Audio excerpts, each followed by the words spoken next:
Nima olib keldi aka sizga? Biz ham boy bo'lmasak ham, hech bo'lmasa boysiz aytgandek, o'zimizni qo'limizdan kelganimizcha nimadir qilishimiz kerak degan narsa bo'lgan. O'shaning uchun ertalabdan tez turib, bomdoddan keyin deb uxlamadim desam bo'ladi. Vaqt o'tmayapti. 8 da kelishamiz deganmiz. Vaqt o'tmayapti. Bo'l o'g'limga aytdim, yur ketdik. Darsing yo'qmi? Yo'q, maktablar tugadi, yur.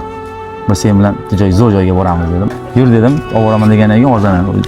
Terlab, pishib yuribdi hozir. Mashalloh. Sizlar chalik xizmat qilmayapmiz, lekin kelganlaringizdan keyin ham endi biz qarab tursak, hozir uyat bo'lsa kerak.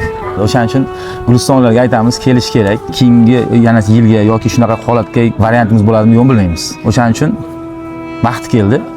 Qilish kerak, hamma ishni yig'ishtirib. Nimaga aynan bizani kuzatasiz? Ijtimoiy tarmoqda kuzatadigan narsa juda ham ko'p-da hozir. Nimaga bizani kuzatasiz? Endi Sardor akam aytganlaridek, ehson mukofot ehson. Juda ehson qila olmay qolgan vaziyatimizda hech bo'lmasa foydamiz tegsin. Juda foydamiz tegmasa ham shu yo'lda bo'laylik. Agar shu yo'lda bo'la olmasak ham safimiz aniq bo'lsin. Eng ko'p so'raydigan narsa nima Alloh? Allohdan eng ko'p so'raydiganim ikki dunyo saodatini berdi. Butun musulmonlar jannatda jam qilsin, birlashtirsin. Mana shu qilayotgan duolarimizni, shu qilayotgan xayrli ishlarimizni Alloh taolo o'zi rozi bo'lsin, qabul qilsin baraka. Nega rozisiz shu ishlarni qilishga, mana shunaqa tuxumlarni, bir qora ishlarni qilishga bu yerda nimaga rozisiz? Hamma narsaga rozimiz aka. Qurbi yetmagan insonlarni shu qorinni to'yg'izayapmiz. Har ish qilishga rozimiz shu yerda turib, qanaqangi qora ish bo'lsa hammasini qilishga rozimiz inshaalloh. Ular xursand bo'lsa bo'ldi.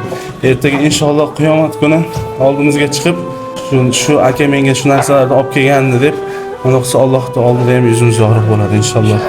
Ularga ishoning, bizni berayotgan oziq-ovqatlarimiz, kiyim-kechaklarimiz shunchaki bir sabab ularning oldilariga borishimiz uchun odatda ularga mehr bergani, ularni ko'nglini ko'targani, xursand qilgani bo'lamiz.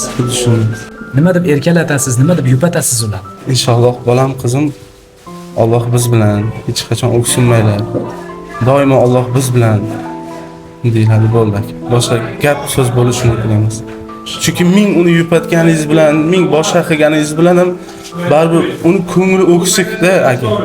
Ko'ngli o'ksik ham ming yupatganingiz bilan boshqa inson yupatgani bilan buni misol ota-onasi yo'qlari bo'lishi mumkin.